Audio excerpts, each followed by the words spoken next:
دوستو میں ہوں فید ملک اور آپ دیکھ رہے ہیں ہمارا یوٹیوب چینل اسلامی اخلاق۔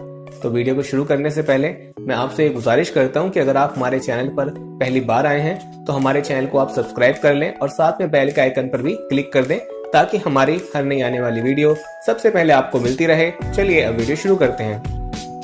دوستو حدیث پاک کا مفہوم ہے کہ مسلمان اور کافر میں فرق کرنے والی چیز نماز ہے۔ آپ کسی ہجوم میں جہاں مسلمان بھی موجود ہوں اور غیر مسلم بھی ہوں تو کوئی تو چیز ایسی ہونی چاہیے جو ان میں فرق کرے، تو یاد رہے یہ نماز ہی ہے۔ جب اذان ہوگی تو مسلمان نماز کے لیے چل پڑیں گے اور اپنی نماز ادا کریں گے، کیونکہ مسلمان پر 5 وقت کی نماز فرض ہے۔ آج کے مسلمان نماز ادا کرنے میں کوتاہی کر رہے ہیں، لیکن پھر بھی کچھ لوگ ایسے موجود ہیں جو کہ نماز کو پابندی سے پڑھتے ہیں اور جو بھی حالت ہو وہ اپنی نماز ادا کرتے ہیں۔ آج کے اس ویڈیو میں ہم آپ کو ایسی ہی ایک مسلمان لڑکی کی کہانی سنانے جا رہے ہیں جو غیر مسلم ملک میں جا کر سر عام لوگوں کے سامنے نماز پڑھتی ہے۔ تو پھر اس کے ساتھ کیا ہوا یہ دیکھ کر آپ حیرانی کے سمندر میں ڈوب جائیں گے۔ اس مسلمان لڑکی کے ساتھ کیا معاملہ پیش آیا، اس حوالے سے مکمل تفصیل دیکھنے کے لیے اس ویڈیو کو آخر تک ضرور دیکھیں، اور اگر ویڈیو پسند آئے تو کمنٹ میں اللہ اکبر لکھ کر اللہ کی قدرت کا شکریہ ادا ضرور کریں۔ اب آپ کو اس لڑکی کا واقعہ بھی بتاتے ہیں، لیکن اس سے پہلے ہم آپ کو نماز کے بارے میں بتاتے چلیں کہ نماز کو مومن کی طاقت بتایا گیا ہے، اور حقیقت میں مسلمانوں کو اپنی نماز ایسے ہی بنانی چاہیے۔ جب وہ نماز میں مشروف ہوں تو اس کو باقی کسی بھی چیز کے بارے میں یاد نہ آئے۔ ہر مسلمان کی نماز ایسی ہی ہو جیسا کہ صحابہ کی نمازیں تھیں۔ ہمیں بھی اپنی نماز کو ایسا ہی بنانے کی ضرورت ہے تاکہ دنیا کی کوئی بھی طاقت ہماری نماز میں خلل پیدا نہ کر سکے۔ دوستو نماز میں ایک ایسی طاقت ہے کہ اگر انسان کا دل نماز میں ایک بار لگ جائے، نماز کی لت محسوس ہو جائے، تو پھر اس کو نماز کے علاوہ باقی دنیا کا ہوش نہیں ہوتا۔ جیسا حضرت علی رضی اللہ تعالی عنہ اور باقی صحابہ کا قصہ مشہور ہے، جب آپ کے بدن میں کوئی تیر وغیرہ پھنس جاتا تو اس کو نماز کے دوران نکالا جاتا تھا، کیونکہ ان کی نماز ایسی تھی کہ ان کو نماز کے دوران کسی بھی قسم کے درد کی پرواہ نہیں ہوتی تھی۔ دوستو نماز ایک ایسی عبادت ہے کہ جس میں انسان اللہ سے جڑ جاتا ہے۔ جیسے ہی انسان تکبیر تحریمہ کہتا ہے تو وہ ہر کام اپنے لیے حرام کر لیتا ہے سوائے نماز کے، اور اللہ تعالیٰ کے ساتھ ہم کلام ہونے کے لیے جب بندہ دونوں ہاتھ کانوں تک اٹھاتا ہے تو وہ اپنے ہاتھوں سے اشارہ کرتا ہے کہ اس نے دنیا کے تمام خیال اور کاموں کو پیچھے پھینک دیا ہے اور اب صرف اللہ کے ساتھ اس کا رابطہ ہے۔ یاد رہے اصل نماز وہی ہے جس میں خشوع ہو، خضوع ہو، ورنہ آج کل جو نماز ہم پڑھ رہے ہیں ان کا اللہ ہی حافظ ہے، کیونکہ کھڑے تو ہم نماز میں ہوتے ہیں لیکن دھیان ہمارا کہیں اور ہوتا ہے، دل اور دماغ نماز میں نہیں ہوتے، جو کہ بڑے نقصان کی بات ہے۔ ہمیں چاہیے کہ ہم جب بھی نماز پڑھیں تو پورے دھیان کے ساتھ پڑھیں۔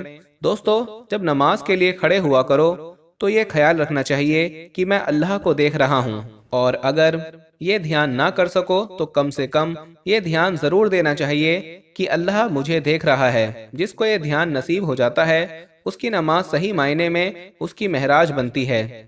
دوستو نماز کی اہمیت اور فضیلت کے بارے میں بے شمار واقعات موجود ہیں، جن میں سے ایک صحابی کا واقعہ میں آپ کو سناؤں گا، لیکن اس سے پہلے آپ کو دکھاتے ہیں وہ ویڈیو جو ایک مغربی ملک میں پیش آیا۔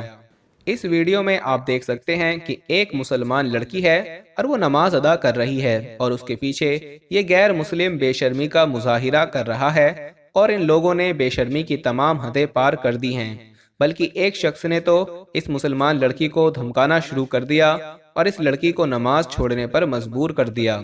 اتنے میں کچھ اچھے دل والے لوگ آ گئے اور پھر وہ شخص دم دبا کر بھاگ گیا۔ دوستو جیسا کہ پہلے بتایا گیا ہے کہ مسلمان اور کافر میں فرق کرنے والی چیز نماز ہی ہے۔ شاید ان غیر مسلمانوں کو اس لڑکی کی عبادت عجیب دکھائی دی ہو تو وہ مسکا تماشا کرنے لگے، لیکن ان لوگوں نے بے شرمی کی تمام حدیں پار کر دی۔ مسلمانوں اور ان کی عبادت پر ایسے حملے شروع سے ہوتے آئے ہیں، لیکن دوستو اگر صحابہ کی زندگی کو دیکھا جائے تو ان کی زندگی میں کئی خوبصورت واقعات موجود ہیں۔ ایک صحابی نماز میں مصروف تھے کہ ان کی چھت سے ایک سانپ نیچے آ گرا۔ گھر میں شور مچ گیا اور محلے کے لوگ اکٹھا ہو گئے اور سانپ کو مارا۔ اور جب ان صحابی نے نماز پوری کی تو پوچھنے لگے کچھ شور کی آوازیں تھیں، سب خیریت تو ہے؟ تو گھر والوں نے کہا کہ آپ کا بھلا ہو، گھر میں سانپ آ گیا تھا، اس کو محلے کے لوگوں نے آ کر مارا ہے اور آپ کو خبر بھی نہ ہوئی۔ تو دوستو، صحابہ کی نماز حقیقت میں ایسی ہی تھی۔ اگر پاس میں کوئی ڈھول بھی بجاتا تو بھی ان کی نماز میں کوئی خلل نہیں آتا تھا۔ ہمیں بھی چاہیے کہ ہم اپنی نماز میں ایسی محنت کریں کہ کسی بھی بات کی وجہ سے ہماری نماز میں خلل نہ آئے۔